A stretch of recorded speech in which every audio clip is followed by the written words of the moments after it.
Halo Sobat Genbi, apa kabar semuanya? Semoga kalian semua dalam keadaan baik dan sehat selalu. Perkenalkan, aku Putri Grace yang akan menemani kalian di episode kelima kali ini. Nah, di episode kelima kali ini, topik kita gak kalah insightful dan gak kalah menarik nih dari episode-episode selanjutnya. Karena pada episode kali ini, kita akan membahas tentang procrastinating. Nah, mungkin teman-teman udah gak asing ya sama istilah ini. Mungkin ada yang udah mengalami, mungkin ada yang, aduh aku gak tahu apa sih ini procrastinating. Hari ini kita akan bahas, dan jangan lupa teman-teman untuk tonton video ini sampai habis. Oke, tentunya hari ini aku nggak akan sendirian nih. Aku akan ngobrol bareng narasumber yang luar biasa dan memiliki pengalaman yang oke banget nih di bidang psikologis. Ada Kak Diah Nurayu Kusuma Wardani, MC Psikolog Klinis. Halo Kak Diah. Halo Putri. Gimana kabarnya Kak hari ini? Alhamdulillah luar biasa. Luar biasa. Oke, sebelum kita mulai mengenali tentang procrastinating, boleh nih teman-teman mau kenal lebih jauh tentang Kak Diah. Kak Diah sekarang lagi berkegiatan di mana dan lagi berkegiatan apa nih sekarang? Oke, ya. Halo semuanya, Sobat Genbi. Apa kabar? Semoga sehat selalu. Ya, perkenalkan saya Diah Nurayu Kusuma Wardani. Nah, saya adalah seorang psikolog klinis. Aktivitas saya sehari-hari apa aja sih? Nah, sebagai seorang psikolog klinis, tentunya saya memberikan konseling, baik secara tatap muka maupun secara daring ya, di beberapa biro psikologi. Nah, selain saya memberikan konseling, saya juga tentunya mengisi waktu dengan misalnya seperti mengikuti webinar, baik sebagai narasumber maupun sebagai peserta ya, tentunya untuk meningkatkan pengetahuan juga. Nah, kalau misalnya ada waktu luang, nah saya juga seperti teman-teman semua nih di sini, yaitu mengisi waktu luang dengan kegiatan yang menyenangkan. Kira-kira kayak gitu Putri. Oke, seru banget ya ternyata kegiatan hari-hariannya Kak Diah. Iya, kira-kira seperti itulah. Oke, masuk ke dalam topiknya nih Kak. Mungkin teman-teman pasti banyak banget persepsi tentang apa sih procrastinating, apakah hanya sekedar laziness, apakah sekedar nunda doang. Dari Kak Diah boleh dijelasin apa sih procrastinating itu? Oke, jadi kalau kita bahas prokrastinasi nih, ayo siapa di sini yang suka nunda-nunda? Dapat tugas dari dosen, dapat tugas dari atasan atau rekan kerja. Nah, siapa yang memilih untuk menunda? Nah, sebenarnya kalau kita mau bahas prokrastinasi itu sendiri, apa sih sebenarnya prokrastinasi? Kita tuh sering banget ya dengar, jangan nunda-nunda dong, jangan prokras dong jadi orang gitu ya. Nah, sebenarnya prokrastinasi itu adalah penundaan yang nggak perlu. Jadi kita sebenarnya itu bisa memilih untuk mengerjakan tugas saat itu, tapi kita memilih untuk menunda, ntar aja deh gitu ya. Mungkin istilahnya tuh ntar aja deh, aduh aku ntar deh lagi nggak mood gitu ya. Nah, kalau kita membahas prokrastinasi, jadi selain tadi ya kita memilih untuk menunda padahal kita mampu untuk mengerjakannya, kita juga sebenarnya merasa perasaan tidak nyaman ketika kita mau mengerjakan tugas tersebut. Jadi yang ada di pikiran kita ketika kita mendapatkan tugas, mungkin kira-kira seperti ini. Aduh, tugasnya ini kayak bakalan susah banget, atau enggak, aduh nih tugasnya kayaknya gue nggak bakalan kelar dengan bagus banget deh, atau kayaknya gue nggak bakal bisa menyelesaikan ini dengan sempurna gitu, dengan perfect gitu. Nah, itu ada pemikiran-pemikiran seperti itu, dan mungkin kita juga nggak suka dengan tugasnya. Karena ketika kita akan mengerjakan tugas itu timbul perasaan gak nyaman sehingga kita memilih menunda. Nah, tentunya ada konsekuensi negatif nih yang akan didapatkan gitu. Jadi biasanya orang yang prokras itu selalu bilang gini, ini adalah pekerjaan yang membosankan, gue gak suka pekerjaan ini, atau enggak gue akan kerjain nanti deh gitu. Jadi kira-kira simpelnya seperti itu gitu. Atau mungkin bisa juga kayak gini, orang yang prokras itu biasanya memilih pekerjaan yang menurut dia gampang, walaupun itu sebenarnya bukan pekerjaan yang harus diselesaikan dalam waktu yang dekat gitu, dibanding dengan pekerjaan yang menurut dia ini tuh pekerjaan susah, tapi deadline-nya sebenarnya sebentar lagi gitu. Nah, itu dia tidak terlalu bagus dalam menyusun skala prioritas. Kira-kira seperti itu. Nah, kalau dari teman-teman di sini kira-kira gimana nih dalam hal mengerjakan tugas? Apakah milih udah deh ntar dulu, nunggu mood oke dulu, nunggu mood gue baik dulu, atau gimana? Kira-kira hambatan apa nih yang ditemukan ketika diminta untuk mengerjakan tugas? Kira-kira kayak gitu, Putri. Kalau Putri sendiri gimana nih? Kalau aku sempat pernah baca juga Kak, katanya di jurnal, aku lupa dari jurnal mana, perfeksionisme itu bisa jadi salah satu dasar atau rootnya procrastinating. Bener nggak sih Kak kayak gitu? Iya, itu salah satu sebenarnya sih dari tadi ya, dari beberapa faktor gitu. Jadi kalau orang yang perfeksionis itu kan ingin sekali bahwa tugas yang diselesaikan itu benar-benar sempurna gitu, sempurna versi dia. Nah, akan tetapi kita tahu lah ya bahwa di dunia ini tuh tidak ada yang sempurna masalahnya, sehingga dia pun menjadi terbebani dengan kesempurnaan yang dia ciptakan itu sendiri, karena dia merasa terbebani dan dia merasa kayaknya aduh ini kayaknya nggak bakalan bisa nih sesuai dengan standar yang udah saya buat nih, kayaknya nggak bakal kesampe deh. Akhirnya dia terbebani dengan itu, dia merasa kayak hasilnya juga ya udahlah ya ngapain gitu, akhirnya dia memilih untuk menunda. Itu salah satu faktornya. Tapi bisa juga tadi kita nggak suka dengan tugasnya, karena ketika kita mengerjakan itu membawa perasaan tidak nyaman. Nah ini kayaknya sering banget ya ditemui di teman-teman yang sedang mengerjakan skripsi nih. Ketika tugasnya berat sekali gitu ya, aduh nih saya mesti ini, mesti itu, aduh kok kayaknya belum lagi ntar harus bimbingan dengan dospem, terus kemudian aduh nih nanti ngambil datanya gimana gitu ya. Nah ini membuat kita menjadi overwhelmed. Nah ketika kita merasa overwhelmed, kita pun akhirnya jadi udah deh ntar aja gitu. Kita mencari aktivitas yang menurut kita tuh menyenangkan, yaitu dengan menunda, supaya kita nggak merasa terbebani gitu, supaya kita bisa merasakan perasaan yang lebih nyaman karena kita tidak mengerjakan pekerjaan itu. Akan tetapi ketika kita semakin menunda, yang terjadi adalah ya itu nggak akan hilang gitu. Toh itu malah justru membuat kita jadi semakin cemas karena datanya sebentar lagi loh gitu. Terus sebentar lagi dikumpulkan nih gimana dong? Kira-kira seperti itu. Nah itu kira-kira yang terjadi pada orang yang melakukan penundaan pekerjaan atau prokrastinasi. Jadi lama-lama overwhelm ya kayak sama tugas-tugas yang ditunda. Iya lama-lama dia jadi overwhelm gitu. Padahal ya tugasnya ketika kita memilih kabur ya tugas itu nggak akan pergi juga gitu. Justru kita malah semakin merasa dikejar gitu ya. Betul, karena semakin ditunda semakin dekat kan sama deadline. Semakin dekat dengan deadline gitu. Oke, Kak. Untuk teman-teman yang mungkin merasa kayak aduh aku nih sering nih nunda-nunda, aduh skripsi gue gimana nih, apa sih Kak tanda-tanda supaya orang itu bisa disebut memprokrastinate pekerjaan? Oke. Mungkin sebenarnya gini, orang prokrastinate ya, orang yang melakukan prokrastinasi atau procrastinator itu memang salah satu yang gejala yang paling kita tahu adalah yaitu dia menunda. Jadi sebenarnya dia secara kemampuan oke. Jadi maksud saya kayak dia nggak lagi mengalami hambatan untuk mengerjakan tugas gitu, tapi dia memilih untuk menunda. Nah itu mungkin salah satu gejala yang paling kelihatan. Tapi biasanya ini suka overlap dengan yang namanya malas. Jadi kita mungkin sering mengasosiasikan antara malas dengan suka menunda gitu. Padahal sebenarnya walaupun sama-sama melibatkan adanya motivasi ya. Jadi orang malas kan motivasinya juga turun ya. Demikian pula juga dengan orang yang melakukan prokrastinasi. Tapi sebenarnya mereka itu dua hal itu berbeda gitu.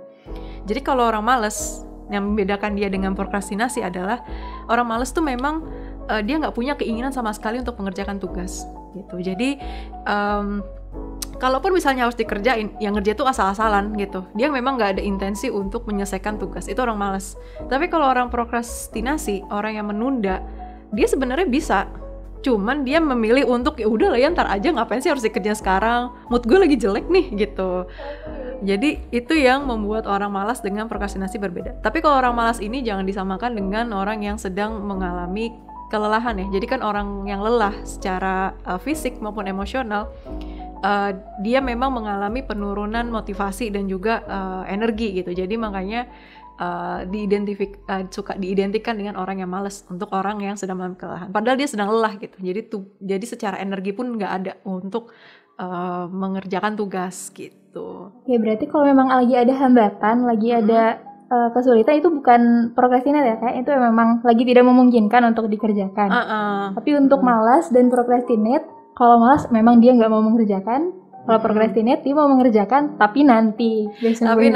Betul. Jadi kalau orang malas tuh ya dia memang nggak mau melibatkan usaha gitu. Jadi intinya dia enggan lah untuk mengerjakan sesuatu gitu. Itu orang malas gitu. Dan bahkan mungkin pada sampai nanti mendekati deadline gitu ya, dia nggak akan ngerjain juga tugasnya. Itu orang malas. Tapi kalau orang menunda, dia mampu mengerjakan tugas itu, dia bisa, hanya saja ngapain sih dikerjain sekarang gitu loh. Toh juga misalnya entah deadline-nya masih lama, atau mungkin dia merasa masih, aduh kayaknya ini tugasnya bakal susah banget deh, ntar aja deh aku mau refreshing dulu gitu, tapi suka bablas gitu refreshingnya, yang membuat dia akhirnya menunda terlalu lama dan pekerjaan yang dihasilkan pun juga tidak maksimal gitu. Ya, terus Kak, kalau misalnya teman-teman di sini malah enjoy melakukan nge-procrastinate kerjaan mereka dan malah jadi kayak habitual procrastinator, kira-kira long term effect-nya apa sih Kak? Oke, jadi kira-kira apa sih dampak negatifnya? Nah, mungkin ini bisa sambil direfleksikan nih buat teman-teman yang memang masih suka menunda. Kira-kira performance kalian tuh gimana selama kalian menunda tugas tersebut gitu? Apakah ada masalah atau baik-baik saja? Cobalah lebih jujur dan lebih terbuka, karena biasanya orang yang suka menunda karena tadi ya waktu mereka untuk mengerjakan tugas itu sangat sempit sekali kan, mereka menunda sampai memang waktunya mau habis gitu kan.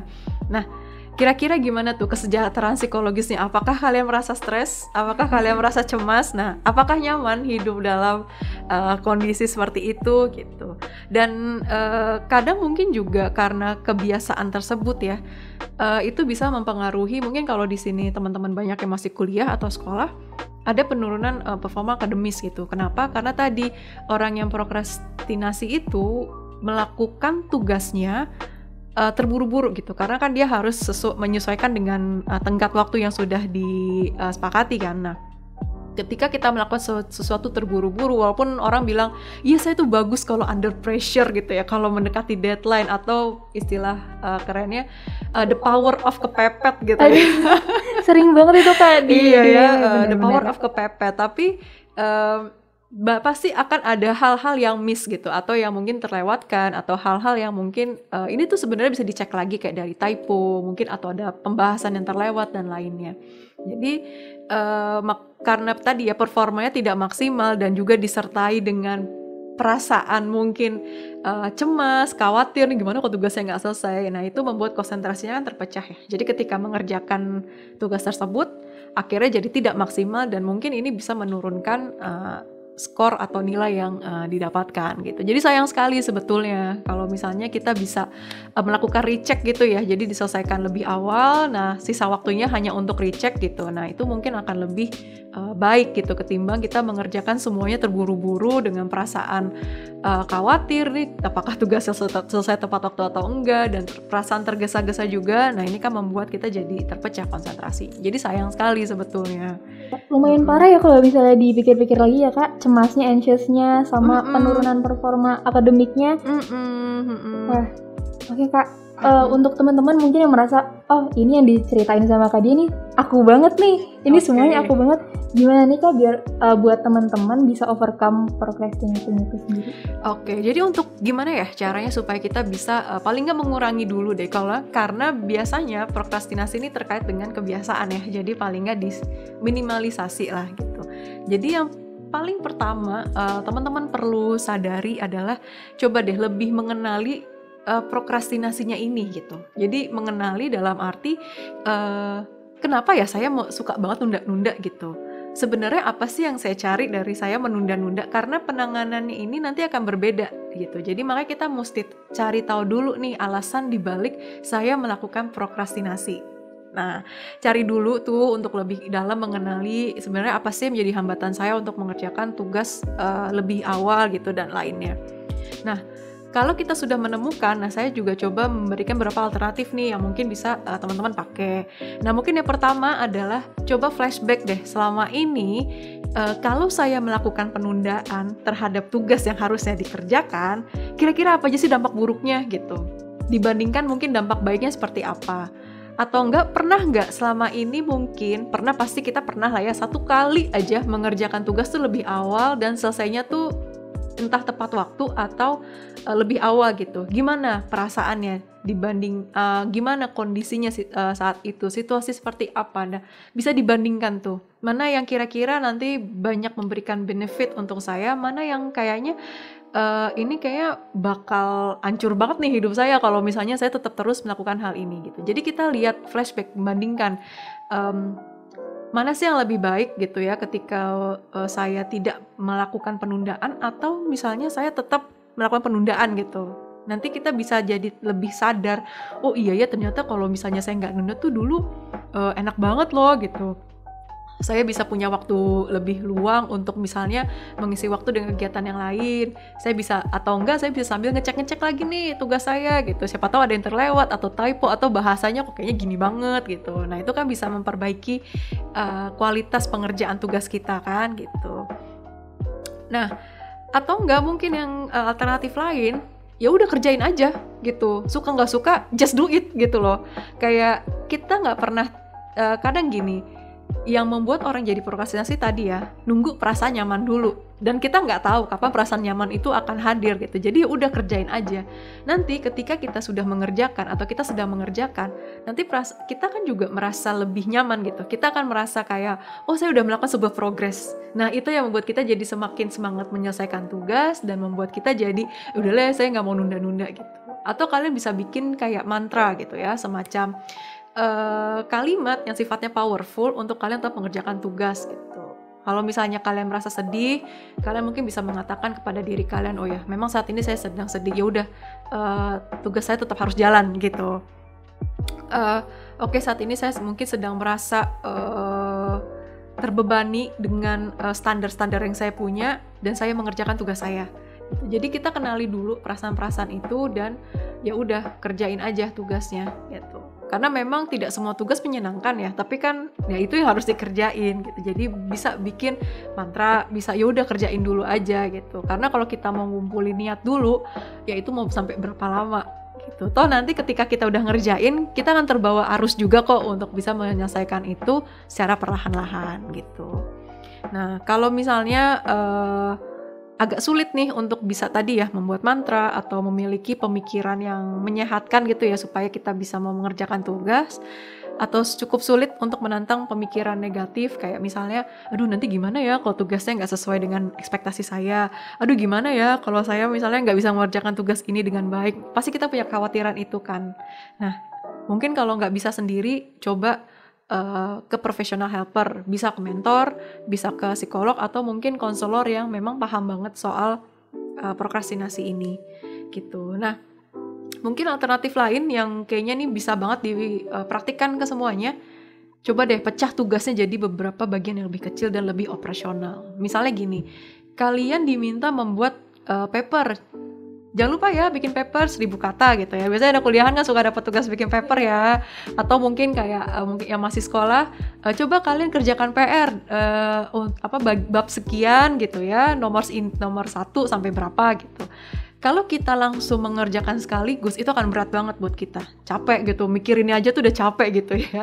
Nah, cobalah untuk dicicil ke dalam beberapa bagian yang kayaknya ini bisa banget buat kita mengerjakan gitu. Misalnya gini, kita diminta bikin paper 1000 kata, deadline-nya 1 minggu gitu. Kalau kita langsung mengerjakan semuanya, itu berat banget. Tapi kenapa nggak coba kita cicil? Misalnya untuk besok saya mau coba kerjain gitu. Besok saya mau coba cari dulu deh, atau enggak saya mau bikin outline-nya dulu gitu. Dan mencari bahan untuk di bab 1, yaitu bab pembukaan, biasanya fenomena kan. Nah, oke, kita mampunya di situ, ya udah kita kerjain aja tuh di hari itu, bikin outline esai sama cari bahan untuk di paragraf pertamanya gitu. Nah nanti kita cek lagi udah oke. Nah hari keduanya coba saya mau bikin untuk di bab 2 deh, ini mungkin fenomena atau enggak mengangkat opini pribadi gitu. Jadi dipecah ke dalam kegiatan aktivitas yang lebih operasional. Karena kalau kita langsung bikin, yaudah bikin paper 1000 kata, kita bahkan nggak kebayang ya ini stepnya gimana dan lain-lainnya. Kalau kita nggak kebayang stepnya nih makin memberatkan kita, nih kok jadi susah banget gitu. Nah padahal sebenarnya kalau kita mau lebih menenangkan diri dulu, kita mau mikirin dulu step-stepnya gimana, itu kan lebih mudah buat kita. Dan kita pun juga karena memecah tugas ini ke dalam hal-hal yang lebih kecil gitu ya, kita jadi tahu, oh saya ternyata hanya mengeluarkan effort segini gitu. Jadi saya nggak perlu capek-capek banget untuk mikirin hal yang di luar ini gitu. Jadi kita lebih lebih siap, kita juga jadi lebih tahu seberapa banyak usaha yang harus dikeluarkan, dan itu membuat kita jadi nggak cemas. Oh ternyata saya hanya mengeluarkan segini gitu. Apalagi nih sudah disesuaikan dengan kapasitas kita. Kalau misalnya kita sanggupnya, oh ya udah untuk hari ini saya cuma sanggup bikin outline, ya udah bikin outline gitu. Tapi mungkin kalau semakin sedikit aktivitasnya, ya mungkin kita butuh waktunya jadi lebih lama gitu. Jadi tapi harus dipecah-pecah, karena kalau kita langsung bikin di agenda, bikin esai 1000 kata itu kayak mana gitu. Overwhelm banget itu pasti. Overwhelm banget, jadi kayaknya 1000 kata tuh banyak banget gitu ya. Padahal kalau mau dicicil tuh ya ternyata nggak sesusah itu. Ternyata effortnya nggak segede itu dibandingkan harus nunda-nunda lagi harus. Kalau misalnya kalian belanja nih, contohnya ya, kalian belanja di e-commerce gitu, mengisi saldonya ya pokoknya seminggu tuh 100 dan lebih lama pas dicek di total, udah 10 juta aja nih gitu kan, tanpa kita sadari gitu. Nah sama, kalau kita merasa tugas ini berat, dicicil gitu, dan disesuaikan dengan kapasitas kita. Kadang mungkin kita memiliki kemampuan fisik yang nggak kurang memadai, sehingga kita hanya sanggupnya segini, ya udah dikerjain segini gitu. Tapi tidak kalau saya tuh mengistilahkannya sedikit-sedikit lama-lama jadi bukit gitu. Daripada kita langsung bikin bukitnya, ya kenapa nggak bikin dulu sedikit-sedikit gitu. Jadi lebih kita juga jadi lebih santai, kita juga jadi lebih tenang, dan ada progresnya. Itu yang kita cari sebenarnya. Itu progres itu ya. Berarti untuk teman-teman yang sekarang masih menunda-nunda hal yang nggak perlu, ayo mulai aja dulu ya Kak. Iya, mulai aja dulu, bener. Terus juga jangan lupa belajar regulasi emosi, karena tadi kan ya orang yang nunda itu kan nunggu perasaannya nyaman dulu tuh, nunggu mood dulu. Nah cobalah untuk belajar regulasi emosi. Terus kemudian belajar juga nih untuk mulai menyusun skala prioritas, mana yang harus dikerjakan duluan, mana yang entar, mana yang ini kayak bisa saya delegasikan ke orang lain gitu ya. Mana yang ya udah nih ntar aja gitu, nih saya nggak butuh ini. Mungkin kita pernah dengar ya 4 kuadran itu. Jadi penting, mendesak, terus kemudian penting tapi tidak mendesak, mendesak tidak penting, dan tidak penting tidak mendesak. Nah kalau orang yang prokrastinasi biasanya kuadran 1-nya penuh tuh, penting dan mendesak semuanya di situ gitu, nggak ada di kuadran 2 atau kuadran 3 gitu ya. Tapi sebisa mungkin banyak di kuadran 2 sehingga kita bisa menyicil gitu. Kalau kuadran 2 itu kan sifatnya tugasnya tuh dicicil gitu, sehingga dia tidak kepenting dan mendesak gitu. Kira-kira kayak gitu sih. Mungkin kalau sedikit tips dari saya hasil dari review beberapa artikel jurnal. Ya aku juga sih sebenarnya nerapin yang itu Kak. Kalau misalnya lagi overwhelm banget, aku bagi-bagi. Misalnya seminggu ini lagi penuh, aku bagi-bagi per hari. Kalau per hari udah overwhelm banget, aku bagi-bagi per jam harus ngapain dan membantu banget serius itu sih. Buat teman-teman yang lagi overwhelm juga bisa nih dibagi-bagi juga ke 4 kuadran skala prioritas itu. Semoga bisa membantu untuk mengubah. Aku pernah denger ini juga Kak, procrastinate. Supaya bisa mengubah procrastinate teman-teman jadi procrastinate begitu. Oke, iya. Dan sebenarnya ini kadang yang bikin kita jadi overwhelmed dan akhirnya memilih menunda adalah kita tuh mikirin semuanya di dalam pikiran kita. Jadi ada tugas ini. Dosen kalau ngasih tugas suka banyak ya. Jadi mungkin ada tugas dari dosen mata kuliah A, ada juga mata kuliah B gitu. Kita mikirin aja. Terus kayak akhirnya kayaknya susah banget ya kayak hidup gue tuh berat banget gitu, banyak banget tugasnya gitu kan ya. Nah tapi ternyata kalau kita tulis, kita tuangkan, itu ternyata tugasnya nggak seberat apa yang kita pikirkan gitu. Dan justru dengan kita menulis apa yang harus kita kerjakan, kita jadi mudah untuk membuat kayak daftar gitu loh. Oh ternyata saya perlunya ini, dan ternyata pas dilihat, oh kayak gini mah nggak seberat apa yang saya bayangkan gitu. Jadi jangan lupa juga list tugas-tugas yang harus dikerjakan. Lalu tadi bikin tuh pemecahannya. Jadi maksudnya kayak, oh untuk tugas yang dari dosen A nih untuk mata kuliah ini gimana nih step-stepnya, kayak mau dikerjakannya dari kapan, terus bagaimana nanti ngecekin progresnya gimana, terus nanti dari mata kuliah yang B gimana cara kalian mau mecah tugas-tugasnya gitu. Jadi kalian makanya perlu banget tuh agenda supaya untuk bisa men-track udah sejauh mana progres dari tugas-tugas yang sudah dikerjakan gitu. Jadi nggak sampai lupa, aduh tadi udah sampai mana ya tugasnya gitu ya gitu. Bisa di-track juga. Oke, ini kan mau nanya lagi. Boleh. Mungkin ada juga alasan kenapa dinunda adalah karena lagi self reward, lagi istirahat. Dan self reward yang di luar moderation juga kan sebenarnya nggak baik ya kayak. Sampai tahap mana sih Kak self reward itu bisa membantu kita untuk keluar dari procrastination? Oke, jadi kalau misalnya kita mau istirahat, istirahat tuh perlu banget. Kita mesin aja perlu istirahat, apalagi kita gitu. Nah, tapi sayangnya kita beristirahat melebihi apa yang seharusnya gitu. Jadi harusnya kita cukup 1 jam tapi bablas gitu. Contoh misalnya, saya mau hari Sabtu deh nonton misalnya drama Korea 1 episode, bablas jadi 5 gitu. Akhirnya ya tugasnya ketunda gitu kan. Nah, istirahat itu perlu banget.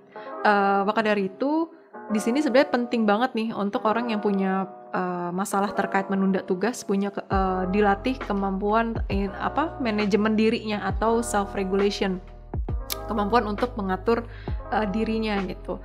Perlu banget punya skill atau mungkin latihan terkait manajemen waktu. Jadi kita bisa banget itu bikin agenda per hari. Nah, termasuk di situ mengerjakan tugas, ikut kuliah, atau mungkin kalau yang masih sekolah nih mungkin ikut kelas gitu ya, ngerjain PR dan lain-lainnya. Selipkan istirahat di situ, jangan nggak diselipkan. Kenapa? Karena kalau misalnya kita nggak istirahat, ya tubuh kita pun nanti capek gitu, dan kita nggak punya tenaga dan kesehatan yang baik ya untuk bisa menyelesaikan tuntutan dari peran kita gitu. Nah, jadi istirahat perlu, tapi diagendakan. Jadi kalau misalnya udah habis waktu istirahatnya, ya udah lanjut lagi nugas gitu. Karena kalau misalnya kita bablas, nah itu nanti mengacaukan ritme atau mengacaukan agenda yang sudah kita buat seperti itu. Jadi istirahat itu tetap perlu, tapi diagendakan. Misalnya untuk kayak setiap 20 menit saya mau istirahat 5 menit. Jadi nggak usah lama-lama, kayak cuman buat memutuskan apa yang sedang saya lakukan dengan saya istirahat gitu. Jadi pikiran kita nggak penuh gitu. Istirahat 5 menit gitu. Nah, mungkin istirahat yang agak panjang tuh misalnya sekalian lah ya istirahat, sholat, makan gitu, atau mau ngapain gitu. Nah, itu mungkin boleh agak panjang. Tapi setiap 20 menit kita bisa break sebentar aja untuk mengalihkan atensi supaya kita tidak sampai overwhelmed dengan apa yang sedang kita kerjakan gitu. Jadi istirahat pun tetap perlu ya teman-teman, tapi memang harus diagendakan supaya tidak mengacaukan kegiatan-kegiatan yang harus diselesaikan di hari itu. Oke, benar-benar istirahat perlu berarti ya kayak. Perlu banget gitu. Oke, dari tadi teman-teman kita udah bahas tentang apa sih procrastinating, penyebabnya apa, terus long term effect-nya apa, dan ada alternatif juga nih dari Kak Diah tentang gimana kita bisa keluar dari procrastinating. Mungkin untuk sekalian closing statement Kak, ada pesan-pesan untuk Sobat Genbi? Oke, untuk sobat-sobat Genbi yang sudah mendengarkan podcast ini hingga selesai, mungkin kalau pesan dari saya atau kesimpulan yang bisa diambil, jadi prokrastinasi itu sebenarnya bisa kok kalau mau disembuhkan ya, jadi dikurangi kebiasaannya. Tapi memang ini butuh waktu dan tidak bisa langsung mungkin berhasil. It's okay kalau misalnya sekarang sudah dicoba tapi belum berhasil. Mungkin teman-teman di sini tadi ya bisa mulai dari mencari sebenarnya apa sih yang membuat saya menjadi prokras gitu. Karena kalau kita tidak tahu akarnya, penanganannya pun juga nanti akan membuat tapi kita juga nanti bingung gimana cara membuat penanganan yang sesuai dengan kebutuhan teman-teman. Jadi sadari dan kenali dulu prokrastinasinya teman-teman itu seperti apa. Nanti kalau misalnya sudah ketemu nih, oh ternyata saya prokrastinasinya tuh kayak gini. Terus kenapa saya prokras ya? Oh ternyata karena ini gitu. Nah, boleh tuh nanti dicoba beberapa alternatifnya. Tapi kalau sudah dicoba kok kayaknya belum berhasil, nah jangan sungkan banget ya buat sobat GNBI di sini untuk berkonsultasi dengan yang ahlinya. Bisa ke psikolog atau mungkin mau ke mentor atau ke konselor yang memang ngerti banget soal prokrastinasi ini, karena mungkin sudah saatnya teman-teman butuh bantuan dari orang lain untuk bisa memberikan insight atau pencerahan. Mungkin kira-kira seperti itu sih. Oh ya, dan satu lagi, karena ini terkait dengan juga kebiasaan ya, mungkin kalau kita memulai kebiasaan baru itu tidak selamanya mulus gitu ya, langsung mulus atau langsung berhasil. Jadi it's okay kalau misalnya belum berhasil, karena tentunya sebuah perubahan itu membutuhkan komitmen dan juga waktu serta proses gitu. Mungkin tetap berkomitmen ya untuk ke arah yang lebih baik. Itu diniatkan dulu, jadi kuatkan dulu niatnya, kemudian buatlah komitmen gitu ya. Kalau misalnya sudah dicoba mandiri tapi belum bisa, jangan sungkan untuk ke professional helper. Kira-kira seperti itu kalau dari saya, mungkin Putri gitu. Kalau Putri mungkin punya tips-tips lainnya yang bisa di-sharing. Oke, mungkin kalau boleh dari aku, Pertama itu yang aku terapin juga Kak, kalau misalnya lagi nggak mood banget, udah buka aja dulu di laptop. Nanti lama-lama pasti ada niatan, udah dibuka, sayang kalau ditutup lagi, dikerjain lama-lama, selesai. Iya kan. Ternyata effort yang dikeluarin untuk ngerjain lebih dulu tuh gak sebesar effort yang aku keluarin kalau aku lagi ngejar-ngejar deadline.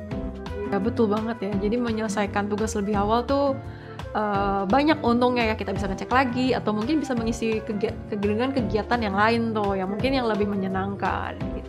Oke, luar biasa banget closing statement dari Kak Dia dan seru banget dari tadi ngobrol sama Kak Dia. Gimana Sobat Genbi? Sekarang udah tahu kan apa itu procrastinate, apa gejalanya, apa dampaknya, dan semoga kita semua bisa berproses untuk keluar dari procrastinating ini dan bisa bekerja lebih produktif lagi. Nah, untuk mendapatkan informasi lainnya mengenai Genbi Jakarta, KRIS, dunia ekonomi, lingkungan, kewirausahaan, dan sosial kesehatan, teman-teman boleh banget ikutin kita terus di Instagram @genbi.jakarta, di TikTok @genbijakarta, atau mungkin teman-teman belum nonton podcast kita di episode-episode sebelumnya, bisa lihat di YouTube kita Genbi Jakarta, atau kalau mau dengar versi audionya di Spotify kita Genbi Jakarta Podcast. Aku Putri selaku moderator, pamit undur diri. Jangan lupa like dan komen video ini. Sampai bertemu di kesempatan selanjutnya. Bye-bye!